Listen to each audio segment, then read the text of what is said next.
Hi, my name is Heather Smith, and today on the podcast, I'm joined by Ryan Pearcy. Ryan is making businesses faster, smarter, and more nimble with cloud technology. Digital transformation specialist and podcaster, he's a chartered accountant passionate about all things cloud accounting. He's also the founder of Digital Transformers, digital transformation specialists for accounting and their clients. They help companies turn system chaos into control, delivering clearer insights that transform smarter businesses moves. That transform smarter business moves. Maybe that's the way I say it. And finally, what do Jeff Goldblum, Russell Crowe, Eddie Redmayne, Natalie Portman, Sheldon Cooper, Stephen Hawkins, and Ryan Pearcy have in common? They were all once theoretical physicists. Welcome to the show, Ryan. Thank you for having me, Heather. A long-time follower of you and the podcast. I'm delighted to be on. I'm very excited to have you on as well. So, very exciting to find that you started life as a theoretical physicist and transformed into a chartered accountant. And if we do need a rocket to take us off this planet Earth as it is at the moment, you're the man we need to turn to. Definitely. I don't know if you've kept up to date with what's been going on in the UK with Making Tax Digital recently, but Free Agent, a small business accounting software, launched a computer into space and filed a tax return from space recently, which obviously appealed to my heart. Oh, I didn't. I need to go and need to go and read that one. I don't know how I possibly missed that. Where did they launch it from? What location? Well, I don't know if you've ever seen like the Red Bull stunt they did a while ago, where they strap a big balloon to Red Bull attach it to basically a chair with a human in, and it just raised up into space because it's filled with helium. It gets bigger and bigger until it gets to kind of the lower space levels, and then eventually for Red Bull they jumped off. For Free Agent, a robot arm came down and pushed a button to file a tax return. A little bit of a gimmick, but I thought it was pretty cool being a physicist. Very cool. Very cool. Good use of marketing money. It's similar to when they promote apps using planes that have those clouds that come out of their tails. I've Yes. seen that happen at conferences as well. So it sounds like theoretical physicist, chartered accountant, you're drawn to problem solving, logic, and data. So could you tell the listeners a little bit about your journey? Yes, so I mean, I was one of those students that enjoyed school, but never knew what I wanted to do when I kind of grew up. So I just carried on going through the education system, went to university, did physics because I enjoyed doing it and I was good at it, and then got to the end of my degree and decided I was fed up of study. And the next bit you can go into if you don't want to study anymore is to teach. And I really didn't fancy teaching. I was quite shy as a young adult. And oddly, especially in the UK system, the third area that most physicists go into is finance. So I looked through finance options. There was a few. One was I guess the two that came to my mind or appealed most to me was an actuary, which focuses, I guess, mostly on pension investments and making the most money out of those, and then an accountant. And I picked the accountancy route because I always wanted to give back, and I felt that, I guess from my skill set being numbers and process driven, accountancy was my way of giving back, working with small businesses. And I took the leap into that, which ironically then landed me with 4 years of study and training junior staff. So I didn't avoid the things I was trying to, but I found an affinity to it, and after I guess a longer period of qualifying than most, it took me a while to pass the exams. I found tech as my specialist space in the accounting market, and loved that. Loved cloud accounting. When the likes of Zero, QuickBooks Online launched, I dived straight into that and had an affinity with it. That's that reminds me of how one of the reasons I chose accounting was that I would not have to sit in front of a computer all day. I would be talking to clients. I think that's back when you think, yeah, I've been told what accounting is, and you don't really realize what it is, do you, until you start doing the day job. Yes, and then I I sit in front of computers all day. Yes. So I would like to jump straight in. You recently founded a company called Digital Transformers. Why did you do that? And tell us a bit more about that company. 1 second. Oi, shut up.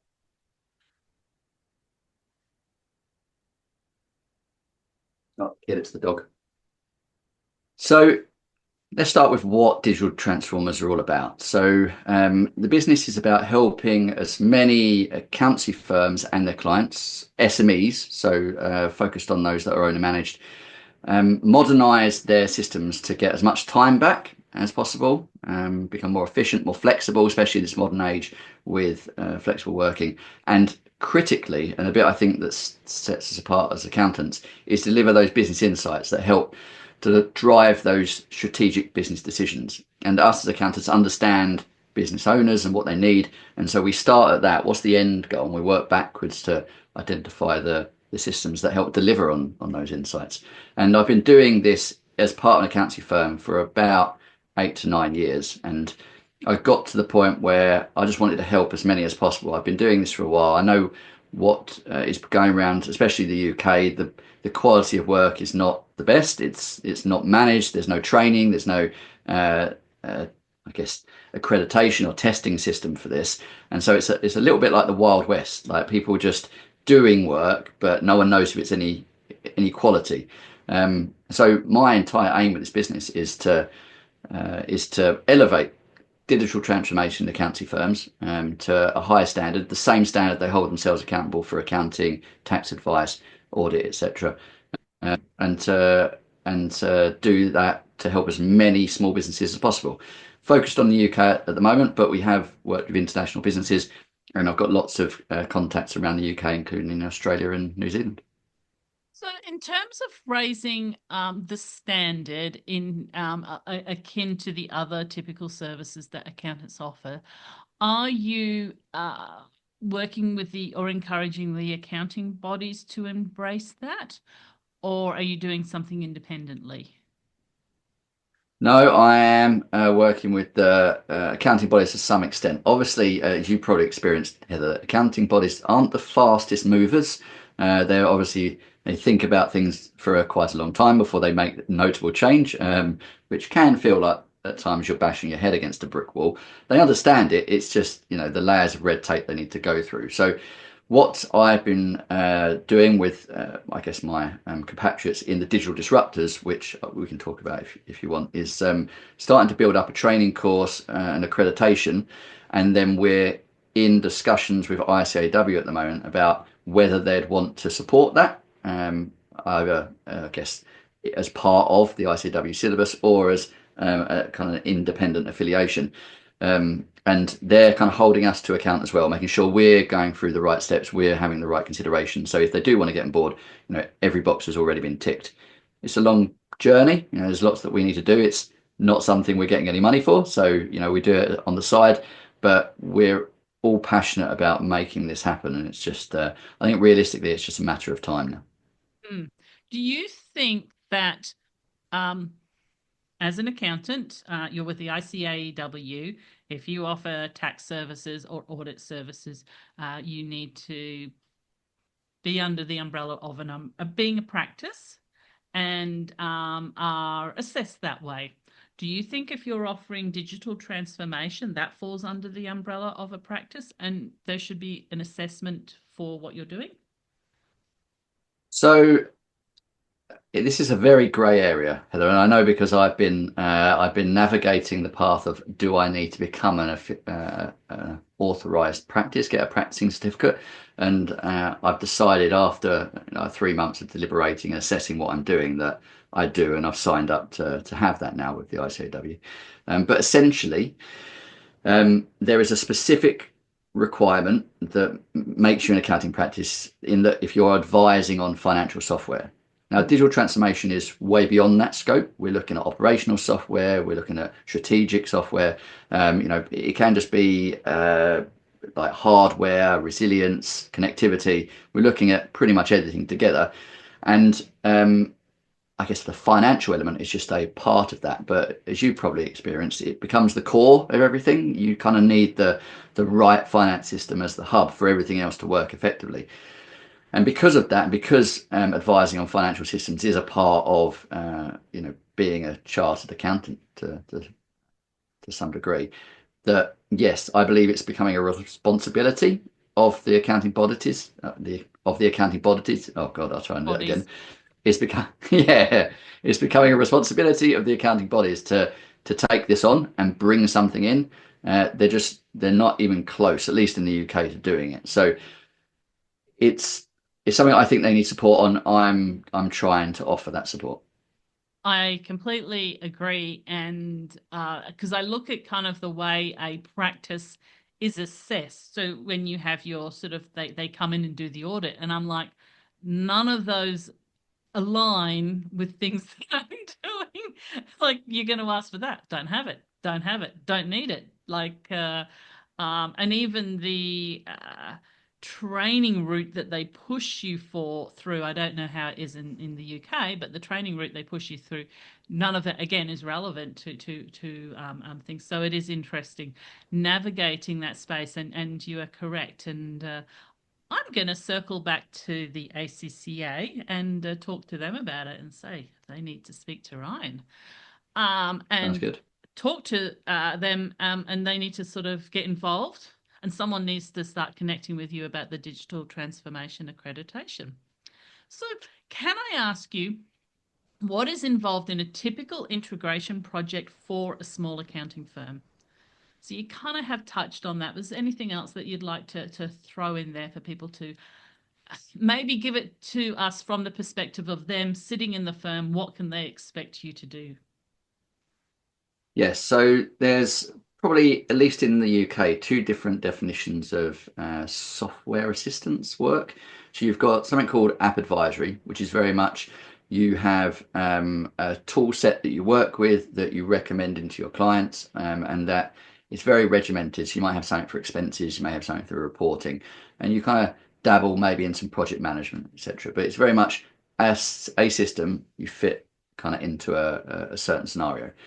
Digital transformation is a level above that. So you're not focusing on software, you're focusing on process. The software may come in to, I guess, resolve a process or streamline a process, but it's about making sure that the operations inside a business are as effective as possible, and how you change those over time to minimize the impact and maximize the output for that business. So there's a lot that goes into digital transformation, but essentially what we do as a service is kind of four areas. You've got advisory, so identifying the right tools for the business and making sure that that is bespoke to them.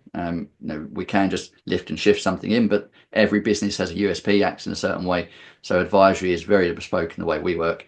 And then implementation and training, which generally come hand in hand, make sure that the transition works very effectively, and there's a strict go live date for that business on any system, and that happens in stages, generally over time. And then ongoing support, making sure they've got what we call hypercare early on, going through that 3 months of change where you have to unlearn everything you've done on a different system and then relearn it in a new one. It's always very painful for any individual, and so you need hypercare early on, and then ongoing support for those anomalies to make sure they're covered. But we would help an accountancy firm by coming in and having a complimentary chat with their client, talking through what they want to get out of it, what the firm wants to get out of it as well, how it can help them interact with their clients, and then building up a strategy around that. Generally, fee wise, it's somewhere between like £4,000 and £10,000 for the advisory element, and then overall project probably somewhere between 10 and 25, depending on the scale of the business.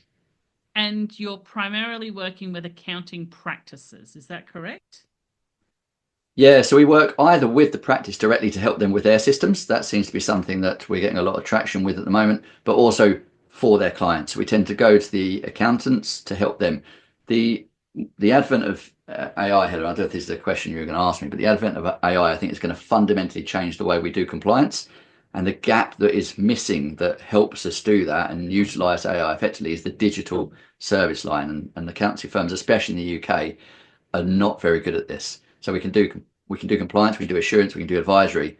Digital is very new to us, and I'm trying to make sure that every firm is ready for that offering, either outsourcing to someone they trust or to bring that in and train their staff to deliver it. Okay. And I was going to ask you that because in a recent LinkedIn post you said collaboration and community are the new big C's of accounting, and compliance will be reshaped by AI. So I had done my research. Oh, that's cool. And I'm glad you read my posts. At least someone does. I think it could have been curiosity, collaboration, and community. Yeah, that's Yeah. true. I should get you to help me write my posts. Or get AI to work in the way that Heather Smith thinks to write the post. So it was a good post. No, I do read your posts, and I click on them to like them so you know that I've read them. And I read the post about how half your family, except for your poor daughter, are named after the letter R. Ralph, Yes, it is. I do feel she's Ryan, left out. and Rebecca. Yeah, the dog, even the dog gets involved. Yes. So in terms of what you're doing, so the accountant and the bookkeepers are listening into this interview and they're hearing about Ryan and what Ryan offers. How involved should they be getting?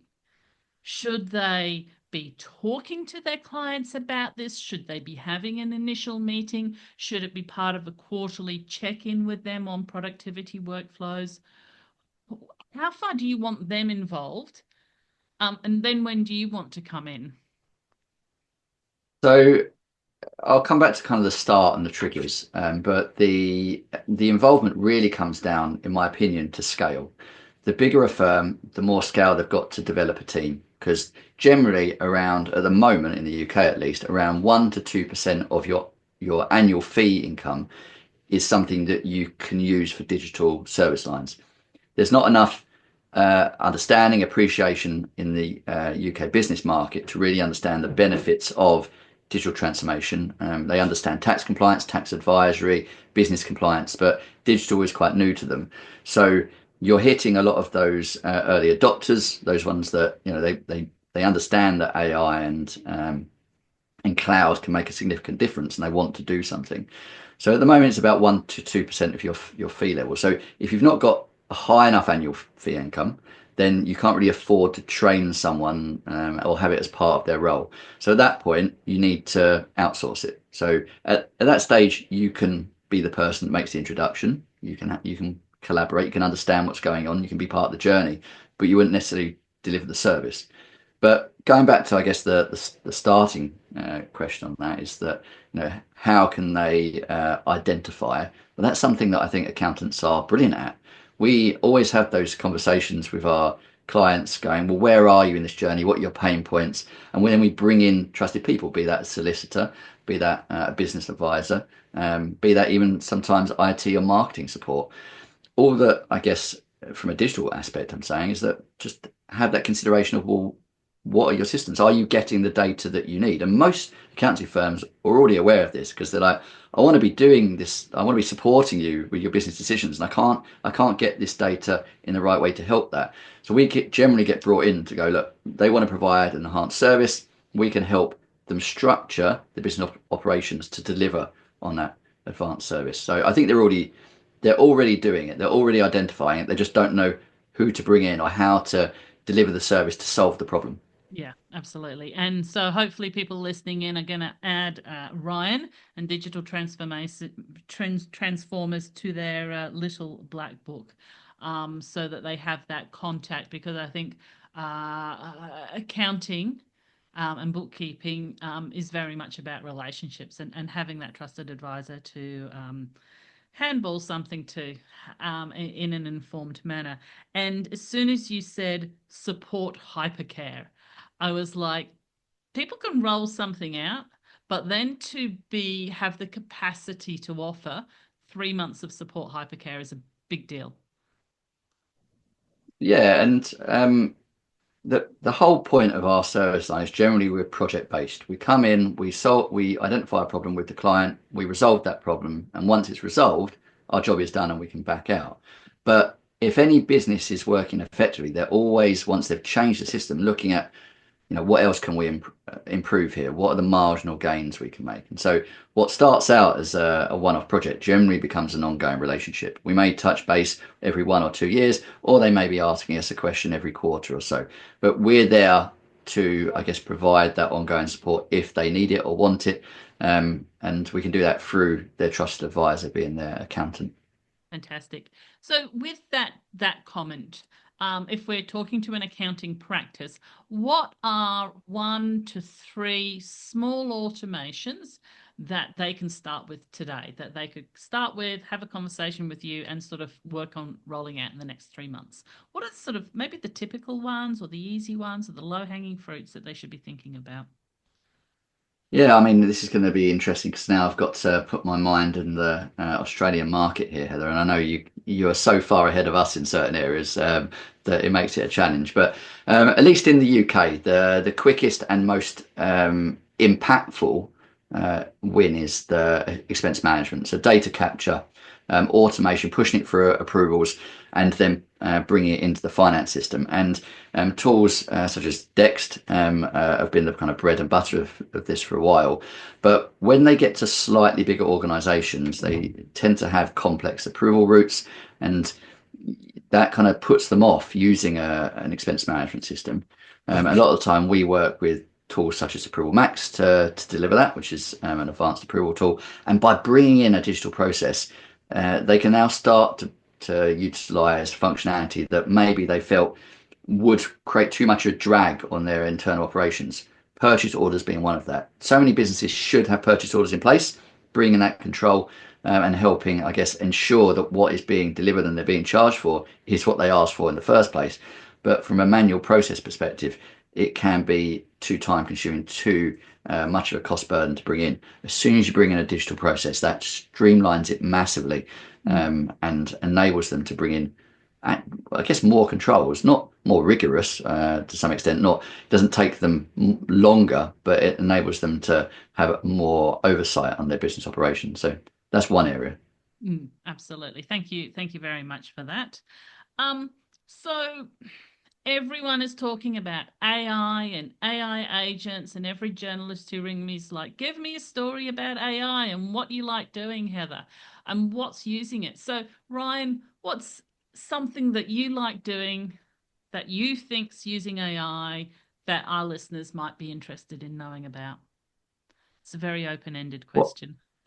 It is. I mean, obviously the basic AI tool in an accountant's toolkit now seems to be the meeting note taker. That system that sits in the back and means that now we no longer need secretaries, if that is still a thing, because we've got the ability for AI to do that role for us. There is so much AI being embedded into systems already that we kind of just use on a day-to-day. So as going back to the expense management side, there is a huge shift from OCR, very manual and mechanical ways of creating or extracting information out of an invoice, going, we have done this before, therefore we'll do it again, to AI-powered expense management systems, likes of Genesis and Briefcase over in the UK are 2 examples of this. And those are the tools that realistically we're starting to see have an impact on the accounting sector. You've also got month end or period end close. Now, this is something that software has not really tried to resolve because it's quite a complex and nuanced process, but we're starting to see some advancements in this space. And I think that's going to be a huge shift. If you can automate or streamline period close for accountancy, that is like, bringing in cloud. That is such a fundamental shift for the way accountants will work. And then the third one is how it's changing advisory. I don't know if you're experiencing over in Australia, but we're definitely experiencing in the UK, in that clients aren't coming to us now and going, oh, I've got this problem, I need some advice around it. They're coming to us and going, I've got this problem, I've asked ChatGPT or any other AI agent, it's given me this answer. Can you validate that it's correct? And so it's changing the way we now need to interact with our clients, because we are validators providing assurance rather than advice. And there's risk in a different approach. It's kind of flipping it on its head. It's changing the fee structure, because our validation time wise may just be 2 minutes. Read it, great, that's right or wrong, and the answer you provide. But you shouldn't charge for 2 minutes, because that's all the time you spent understanding that, all the training, all the years of experience. So the whole pricing model is now having to dramatically shift in the UK to accommodate a different way of working with our clients. And I think it's really important that you raise that point that the clients are using ChatGPT to DIY and come to that appointment, but also that's probably because you attracted tech-savvy clients. And you kind of trying to keep ahead of your clients. Is also sort of a pressure on accountants and bookkeepers in this sort of modern age. So, the area, as we've talked about, of accounting technology is rapidly evolving. What are some strategies or ways you keep on top of it that you would suggest to our listeners? I know you frequently, like just even the story about the making tax digital in outer space story. I hadn't heard that, and I'm reading hundreds of blogs. So, what are you looking at? What are you keeping? Are you on Fast Style with Tom Herbert? Like, how are you keeping abreast of everything? Well, yes, luckily I do know Tom, and the accounting web team are great at finding the stories and teasing out some really interesting directions that I guess software and the accounting market's going. But I'm part of the Digital Disruptors, which is kind of an educational platform in the UK on accounting tech. And part of my role is to research what's going on and changing in the space to educate people that follow it. So we have a podcast, we have video releases, as well as a live show every Thursday that people can come in and ask questions on. And as of, I think, this or last week, we've released a newsletter as well. And all we're trying to do is provide exactly what you said, Heather, a really easy way to digest everything that's going on into a clear, these are the critical things that you need to be aware of, because everything is changing at such a fast rate. There's thousands of apps that integrate into each other now, and they're changing weekly. So how do you keep on top of it? It's virtually impossible. For me, I use a tool called Feedly, which scrapes the internet and brings across stories. So if you do want to do this, you want to do it kind of self-serve, Feedly is a great tool. Obviously, just like the AI agents, prompts are the critical thing to get right to make sure you're getting the news you need. But it's a little app, and I stole this from the now accounting podcast team. So it's originated from there. Very good, very good. So you are co-host of my favorite UK podcast, the DigiTools in a Cruel World. What doors has hosting a podcast opened for you that you didn't see coming? Well, the biggest one, to be fair, Heather, is it's enabled me to launch my own business. I didn't set it up with any plan to do that. I set it up to help create awareness of what I was doing at an accounting firm. But the contacts that I made, the awareness of what I do, especially in the UK, meant that it gave me the confidence to go out on my own, that I'd be able to generate work. And the amount of doors it has opened as part of the Digital Transformers, because I've created through DigiTools in a Cruel World a brand awareness of what I do and the specialism I have. That's probably the biggest pleasant surprise that I've had. But I've also had some great interviews over the time.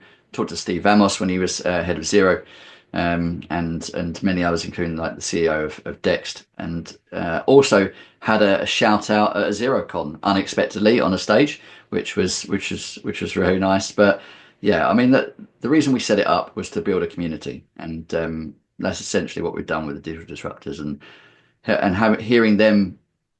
We were at a show in the UK recently called the Digital Accounting Show, and I went to a few talks, and a lot of the talks, the people on stage were referencing the Digital Disruptors and the impact that's had and helping them in what they do. And that's really the biggest reward and pleasant surprise I've probably had from everything that I've done with it. That's fantastic. The ripple effect through the community. Now, Can you I will put it in the notes, but let's just run through all the different ways people can connect with you and get involved with what you're doing.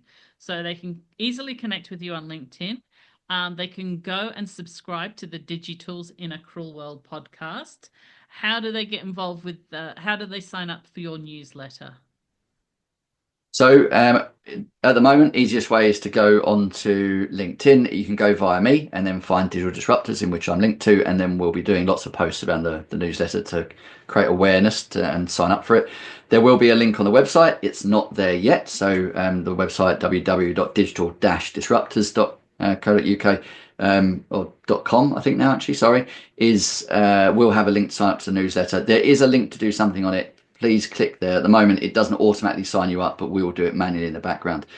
So if you are listening and want to do something straight away, that is probably the easiest. But yeah, if as a minimum, if you just want to get involved in the community and you're doing digital work, then just drop me a LinkedIn message and I'm happy to add you. Sensational. So we've talked a lot about digital tools. What are some of the tools that you've not had a chance to talk about that you might be a little bit obsessed with at the moment that other people may not be talking about? And there can be UK. We've got global listeners. It can be anything. That's a very good question, Heather, and not one I've prepared for. So let's see how I go. So I think if you're ever in this space and you want to know what people really like, ask them what their own app stack is, what their own software toolkit is. And so it's probably worth me talking through what I use at present. So for my own operational management, I'm using FYI.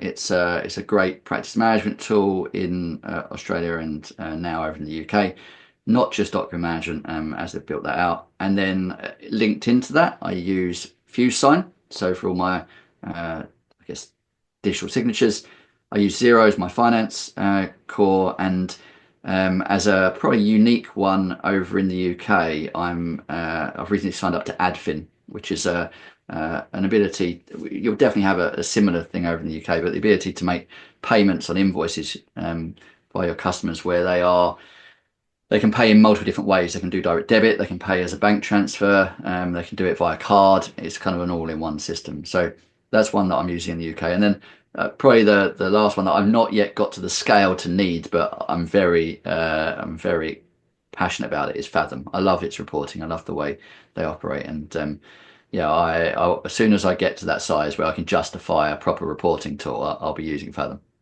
Fantastic. I don't know whether you realize, but FuseSign, that's Melissa, who lives literally down the road from me, like a few hundred yards. Oh, Fathom, wow.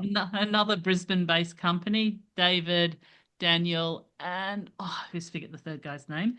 And FYI, I think that's out of Adelaide. So you've gone strong with the Southern Hemisphere. Well, the other one I'm very passionate about, and I think is going to make a big difference in the UK, is another, I believe, Australian business called Active Workpapers.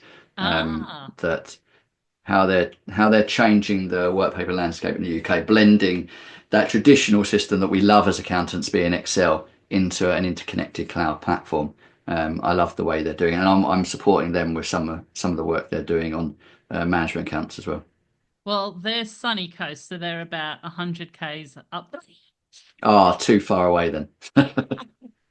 So it does sound like you actually need to come out to XeroCon towards the end of the year so you can connect with all these people in real life in their hometown. But I know young families and new businesses can make that quite challenging. Is there anything else that you'd like to share with our listeners, Ryan? Anything else I'd like to share? I think from my side is that if you want to do this, if you're maybe earlier on in your career and you think that digital is something that's interesting and exciting, it can be quite intimidating to start in. It can be quite hard to get the buy-in from your firm to support you in doing this. Reach out to people. The difference in the digital aspect compared to the traditional accounting is collaboration is critical. As you picked up in that post I mentioned, Heather, we love to chat, we love to share ideas. There are thousands of apps that people can specialize in, hundreds of sectors. and no one person can cover all of it. So even with my business and how long I've been doing this, I collaborate on projects all the time with others that are in this space. It's a much, in my opinion, better way of working, and I love it. So please reach out to me or others in the community if this is something you want to get involved in. Fantastic. Thank you so much, Ryan. I've really enjoyed this conversation, and I actually enjoyed the unexpected discussion around the framing of accounting practice and how digital transformation and how our professional bodies may not be keeping up, but we can have conversations with them about that, because that's kind of where the community, sort of the digital dirt track that we're running down, or we're walking down. So thank you so much. Really appreciate your time. Everyone can connect. I've given you lots of ways to connect with you. Really appreciate your time. Thank you, Ryan. Thanks so much, Heather. You've been listening to the Accounting Apps podcast with me, Heather Smith. If you enjoyed this episode, I'd love it if you subscribed and left a 5-star review. And while you're at it, I'm sure Ryan would appreciate if you subscribed and left a 5-star review for the DigiTools in A Cruel World podcast too. It helps more people discover both shows. Now, just in case you didn't realise, it's a play on the word accrual, ACCRUAL, in case you have trouble finding it. DigiTools in A Cruel World. To stay current with the latest insights and curated content from the accounting tech world, sign up for the Accounting Apps newsletter at accountingapps.io, and for deeper conversations, join us in the Accounting Apps Mastermind group on Facebook. Let's stay connected. You can find me on most social media channels at Heather Smith AU. Thanks for tuning in. Looking forward to connecting with you next time.